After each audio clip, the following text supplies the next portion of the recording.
मैं वाणी का राजदूत हूँ, सच पर मरने वाला हूँ, डाकू को डाकू कहने की हिम्मत रखने वाला हूँ। आज बात करते हैं भारत में आपातकाल में क्या स्थिति रही। 26 जून 1975 को देशवासियों को सुबह अचानक पता चलता है कि पूरे भारत में आपातकाल लग चुका है और उन्हें ये जानकारी ऑल इंडिया रेडियो के माध्यम से प्राप्त होती है। तब उनके हर रूम में एक सवाल होता है कि अचानक आपातकाल की देश में क्यों जरूरत पड़ गई। धारा 352 के तहत राष्ट्रपति फखरुद्दीन अहमद ने आपातकाल क्यों लगाया। तो अगर आप पूरी खबर जानना चाहते हो तो इस वीडियो के साथ बने रहिए।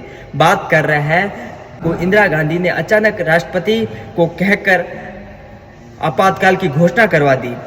उस समय राष्ट्रपति थे फखरुद्दीन अली अहमद और इंदिरा गांधी ने आपातकाल की घोषणा अपने पर एक मुकदमा उन पर चलाया गया। इलाहाबाद हाई कोर्ट के जस्टिस जगमोहन लाल सिन्हा ने उन्हें ये कहा 5 साल तक चुनाव नहीं लड़ सकते और उन पर यह आरोप था कि उन्होंने चुनाव में भ्रष्टाचार किया और उन्होंने चुनाव भ्रष्टाचार से जीता। यह आरोप उन पर लगा था और उन्हें उनकी सदस्यता खत्म करने के लिए कहा गया था।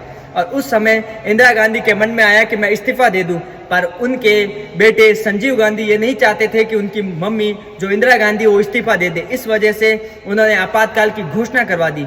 आपातकाल 26 जून 1975 में देश को अचानक पता चलता है कि आपातकाल भारत में लग चुका है। और आपातकाल में क्या क्या हुआ। आपातकाल में मीडिया पर सेंसरशिप लगा गई, पत्रकारों पर रोक लग गई और उन्हें कुछ भी छापने से पहले सरकार की अनुमति लेना जरूरी हो गया। अब पत्रकारों पर भी सरकार का कंट्रोल पूरी तरह से हो चुका है। अब वो कोई भी ऐसी खबर नहीं छाप सकते जो सरकार के खिलाफ हो सकती है। और उसी बीच में विपक्ष के बड़े बड़े नेता जितने भी उस समय बड़े चेहरे थे, लाल कृष्ण आडवाणी, अटल बिहारी वाजपेयी, मोरारजी देसाई, जयप्रकाश नारायण, सबको जेल में डाल दिया गया। विपक्ष के बड़े चेहरे को एक को भी बाहर नहीं रहने दिया, सभी को जेल में डाल दिया गया।